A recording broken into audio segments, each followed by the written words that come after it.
When I stepped out of the car, I didn't expect a welcome party, but I also didn't expect the silence, the kind that screams louder than words. My parents didn't even look my way. That was the moment I knew. I wasn't really invited, I was tolerated. And if you've ever been the one who shows up to the family table just to be reminded you don't belong, then keep listening. This isn't just one of those revenge stories. This one hurts before it heals. I parked my car halfway down the gravel road, just beyond the main entrance to Rose Hall Estate, where my cousin Lindsay's wedding was being held. The sun had just dipped below the mountains, casting a golden haze over the manicured lawns and string-lit patio. People in pastel dresses and tailored suits laughed and clinked glasses like they'd never heard of heartbreak, like no one had ever told them they weren't enough. I sat in the driver's seat for a full 2 minutes. The engine was off, but I could still hear it ticking. Or maybe that was just my own pulse. The wedding invite had come in late, handwritten but rushed. Hope you'll make it, Grace. It's been forever. Mum and Dad still talk about you, RSVP if possible. No, we miss you. No, can't wait to see you. Just a formality wrapped in sugar. Still, I came. Because a part of me, the same stubborn part that once believed if I just tried harder, worked longer, stayed quiet enough, thought maybe this time they'd see me. When I walked toward the venue, my boots crunched lightly on the cobblestone path. I was dressed well enough, simple black dress, neat hair, even a touch of lipstick, but I already knew it wouldn't be enough. Not for them. Through the glass doors of the ballroom, I saw them. My parents, Fred and Loretta Whitmore. Dad was deep in conversation with a family friend from the country club. Mum was smiling, champagne flute in hand, her pearl earrings catching the light. And in the middle of it all, my younger brother, Dr. Keith Whitmore, golden boy of the Whitmore name, kissing babies, shaking hands, basking in attention like he was the one getting married. No one saw me arrive. Or maybe they did. Maybe they just didn't care. I stepped inside, the scent of hydrangeas and roasted lamb washing over me. I barely made it 3 steps when I heard it. "Look who showed up," Mom's voice. Not warm, not surprised, just inconvenienced. Fred barely turned his head. "Well, I'll be damned," he muttered. "Thought she was still off backpacking or whatever it is she calls work these days." No hug, no greeting, no, "How have you been, Grace?" Just that same old undertone, like my presence was a smudge on their perfect picture. I found a table near the back. Not the family section, obviously. That one was full. I sat down, folded my hands, and reminded myself why I came. To show support for Lindsay, that's all. But even she didn't come over. I saw her glance my way once during the toasts, then immediately look away like I was something she forgot to mention to the photographer. The worst part? I wasn't even surprised. When the family photo session started, the photographer, clearly working off a list, read names aloud. "Whitmore family, please. Fred, Loretta, Keith, Lindsay, Aunt Maggie." Someone leaned in and said something to him. He nodded and looked up. "Oh, correction. Just immediate family, please."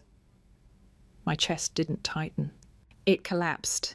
And still I stayed seated. Still I smiled politely when a waiter offered me a refill. Still I watched them laugh under twinkle lights while I wondered how it's possible to feel this invisible. Until I heard my mum's voice again, this time a little louder, and absolutely not caring who heard her. "You know, I almost didn't invite her. Every time she shows up, it's like bringing a shadow to the party, just so heavy, doesn't belong anymore." It wasn't said in anger. It was worse. It was casual, like I was an outdated handbag someone kept out of guilt, and that was it. I stood up, quietly enough not to cause a scene, and slipped out onto the side balcony. The night air was cooler, quieter. I leaned against the railing and stared out at the hills beyond. 3 years. That's how long it had been since I stepped foot in that town. Since I'd let myself believe maybe things could be different. That maybe with time, people soften, hearts open, bridges rebuild. But some bridges were never meant to be rebuilt. Some were burned on purpose. I reached into my clutch and pulled out my secure phone. No one knew I still carried it. It didn't ring or buzz. Only one person could reach me on that line, and tonight they had. A simple message glowed on the screen. Target confirmed, proceeding with placement, awaiting directive. I didn't reply. Not yet, because for all the revenge stories people watch for the thrill, mine wasn't about revenge. It was about finally being seen. And in less than 24 hours, they'd see all of me, whether they were ready or not. The band started playing something soft and pretty, you know, that generic instrumental jazz that's supposed to make rich people feel sophisticated. I stood on the edge of the ballroom, half in shadow, watching as my family clustered near the stage. The wedding coordinator clicked her pen and checked her list. "Now, we'll have the Whitmore family come up for a formal portrait with the bride and groom," she announced. And then, the moment, the one I already knew was coming. Loretta Whitmore, my mother, raised her hand like she was ordering another glass of champagne and said, just loud enough for the mic to pick it up, "Exclude Grace, please. She's not really part of this." No hesitation, no glance back to see if I'd heard, like I was just an unfortunate guest who accidentally matched the dress code. The photographer froze. The entire left side of the ballroom went silent. I didn't flinch, but my fingers dug into the stem of the wine glass until it nearly cracked. My father, ever the diplomat when the cameras were near, added helpfully, "She hasn't been around, you know how it is, overseas and all that. She's barely family at this point." Barely family. You ever been called that? Not disowned, not cut off, just quietly erased, like a smudge on the corner of the photo. They herded everyone onto the stage like some grand performance. The lights were warm, the laughter was real. And I stood in the dark, a ghost at a party I was technically invited to, but never meant to be part of. And listen, I know what some of you are thinking. Why didn't I say something? Why didn't I storm up there and grab the mic and ruin the show? Because I've learned that the loudest thing you can do is stay completely still while everyone expects you to fall apart.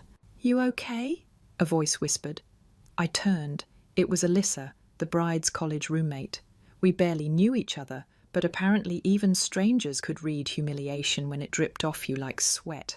I nodded, smiled. "Yeah, I'm good." Lie. I wasn't good. I was on fire, on the inside at least.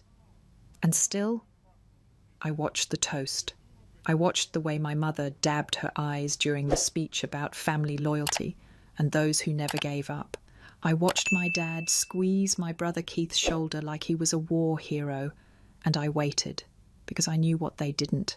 While they were toasting, my phone buzzed again. I glanced down. Surveillance entry successful. Primary subject now in position. Primary subject, that's what they called him in the report. But I didn't need the file to know. I'd seen it in his emails.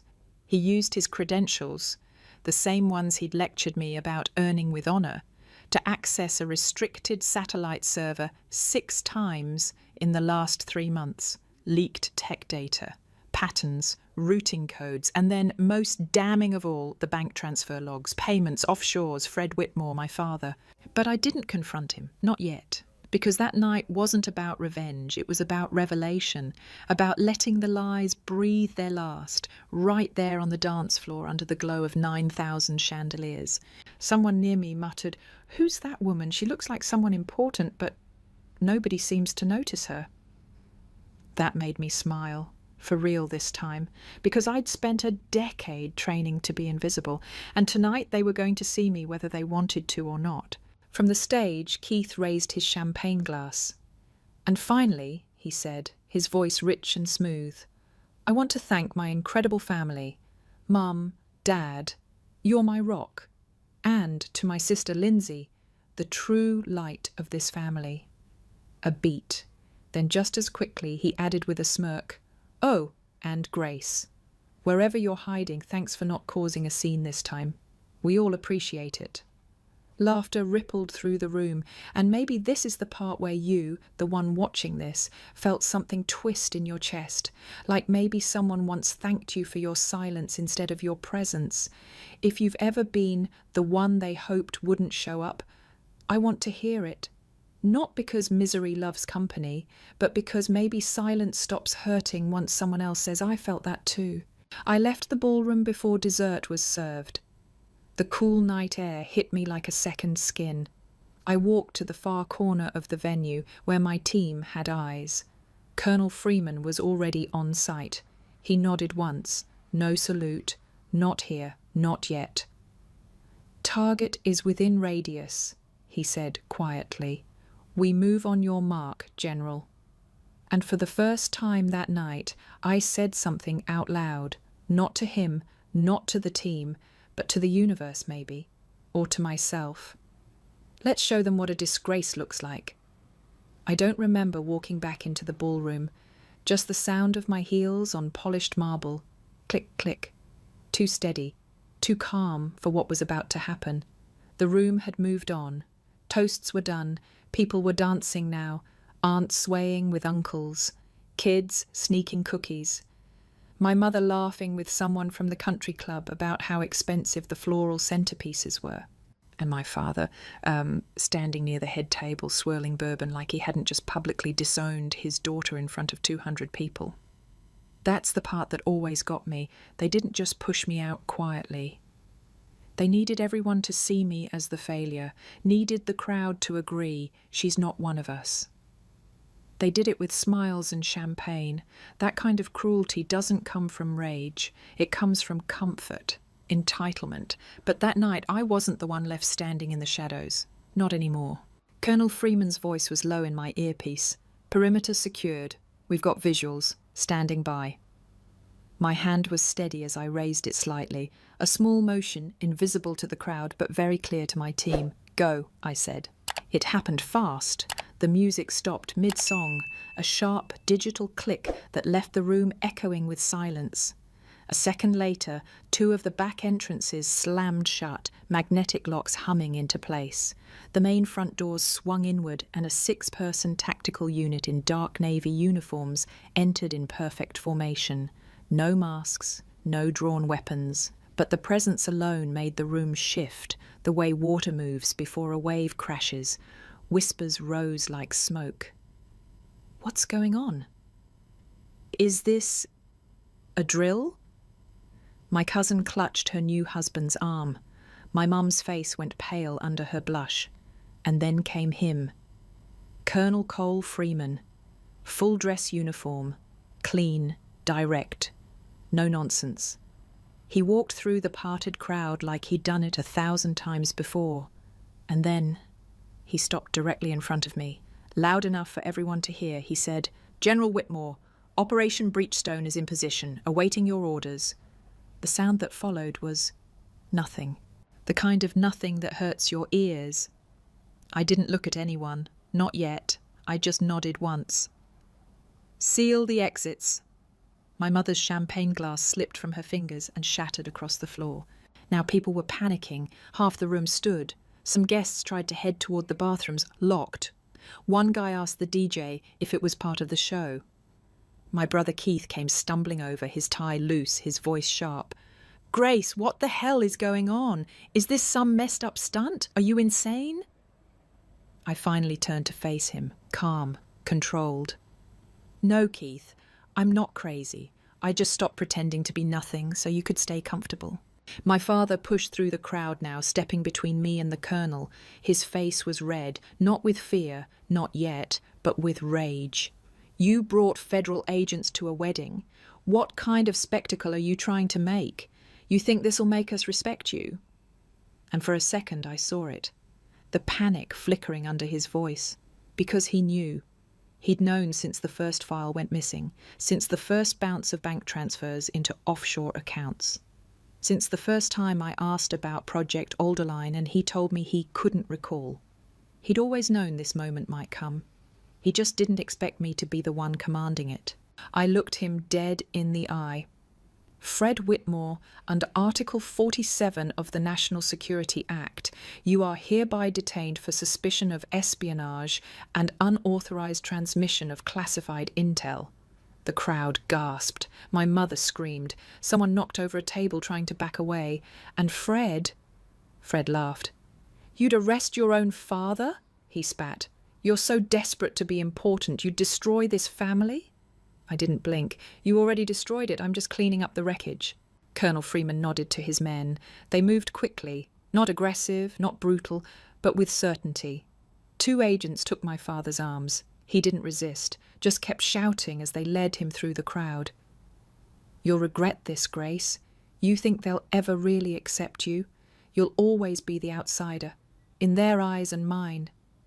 I let him talk. Let him throw every last piece of venom he had left, and when the doors shut behind him, I stood still, in the silence. I knew what everyone in that room was thinking. Some were scared, some were stunned, but a few, a very small few, looked at me differently now, not with pity, not with disdain, but like maybe, just maybe, they saw me. You ever have someone call you a disgrace so often you start to believe it, and then one day you find out that they were the problem all along, not you? If that hits something in you, say it out loud, write it somewhere, or drop it in the comments. Not for me, for you. Because sometimes the only way out of being erased is to rewrite the whole damn page. The ballroom emptied fast after they took my father away. You'd think there was a fire, the way people grabbed their coats and cleared out. Some didn't even bother with goodbyes, just tight-lipped glances and muttered apologies that weren't really meant for me. I stood there while the staff cleared champagne flutes and swept up the shattered glass. The music was off, the lights too bright now, like everyone had suddenly realized this wasn't a celebration anymore, it was the scene of something much messier. Colonel Freeman approached, voice low and steady.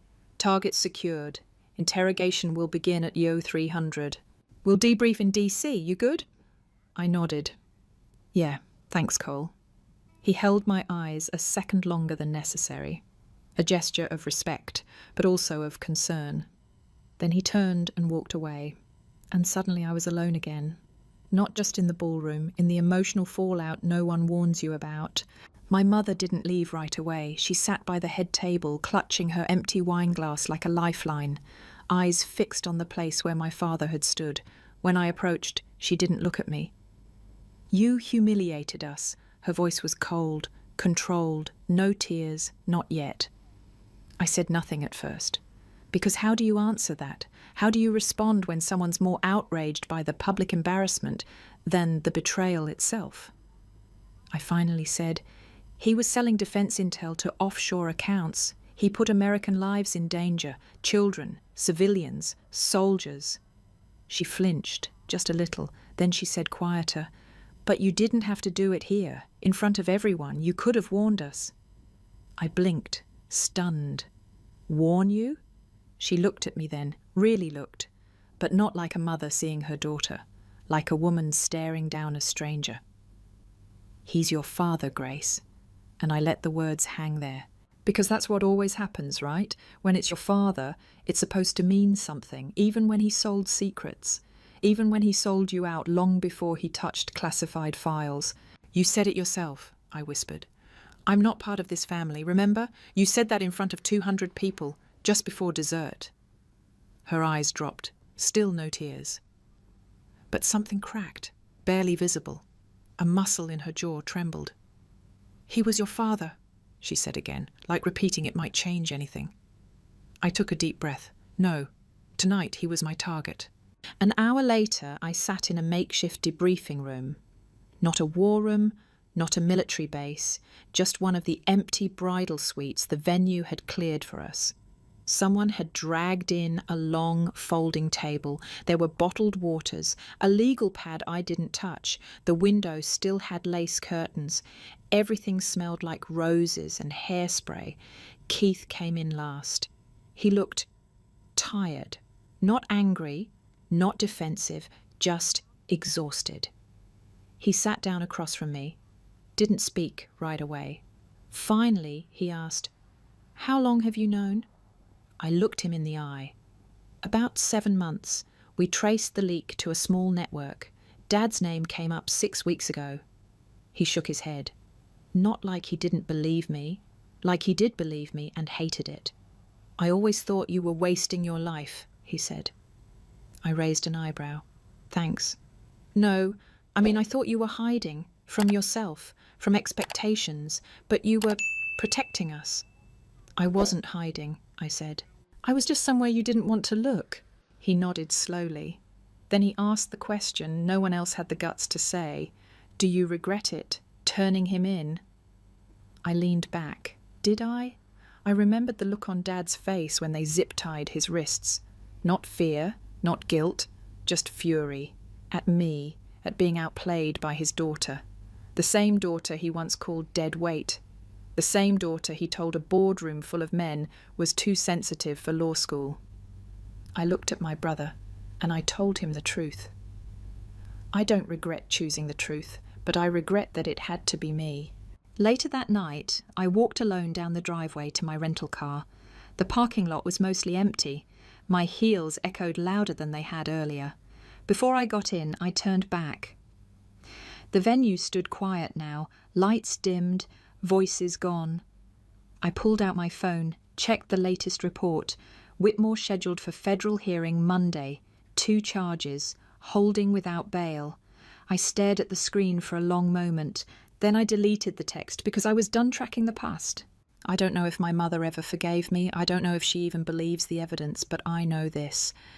That night, I didn't arrest my father because I wanted to prove I was strong. I did it because it was my job. Because for once, being the outsider meant I was the only one willing to do what needed to be done, even if it hurt. Especially because it hurt. Have you ever had to do the right thing, knowing it would cost you the only people you ever wanted to impress? Drop it in the comments if you have, or if you wish you'd had the strength to. Because sometimes surviving the fallout is the mission. 2 days later, I was back in DC, sitting across from Deputy Director Marshall in a windowless conference room buried under 6 layers of security. No chandelier, no string lights, just grey walls, filtered air, and the low hum of a fluorescent panel overhead. He slid a file across the table. You're a ghost now, Grace. The media's already halfway to naming you as the mystery woman behind the arrest. Vaughn's people are sniffing around. We can relocate you, change your identity, start fresh. I looked down at the folder. It was thick. A whole new life, a new name, a new city, another basement to disappear into. All because I did the one thing nobody else had the stomach to do, stop a traitor wearing a tie at my family's table. You have another option, he said. His voice shifted, lower, slower. Section Chief, counterintelligence, public-facing, no more undercover, no more aliases, but very, very visible. I didn't say anything right away. I just stared at the man who now held my future in a beige file jacket. Later that night, I sat alone in my apartment, the kind of night where everything's quiet except for your thoughts.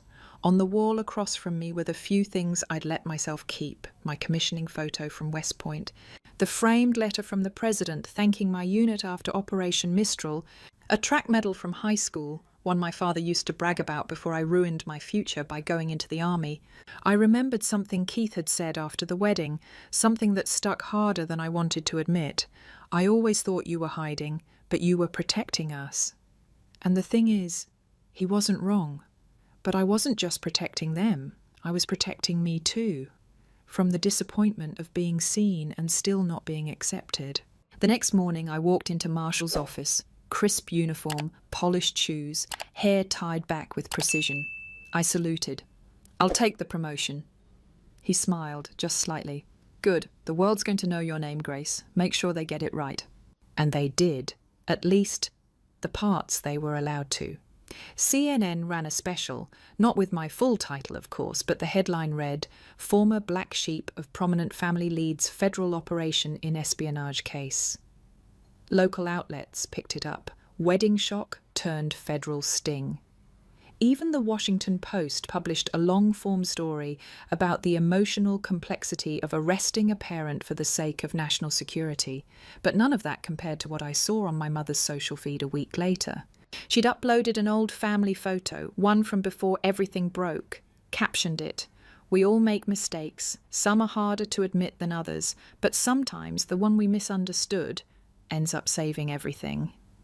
She didn't tag me, didn't message, didn't even like any of the comments flooding in, but she posted it. And for my mother, that was basically a public apology in all caps. Emma, my cousin, texted me, "You just became the main character of every revenge movie ever." I laughed. "This wasn't revenge." "Okay, fine," she replied. "Then it was a documentary, one that needs a sequel." 3 weeks later, I was invited back to Asheville, not for a wedding, for a panel at the local university. Women in National Security. I almost didn't go, but then I did, and this time I didn't sneak in through the back. When I entered the venue, people stood. Students, veterans, faculty, even my former high school principal, and when I finished the talk, they lined up to ask questions, shake my hand, thank me, not for surviving, for serving. But the moment that broke me didn't come from any podium.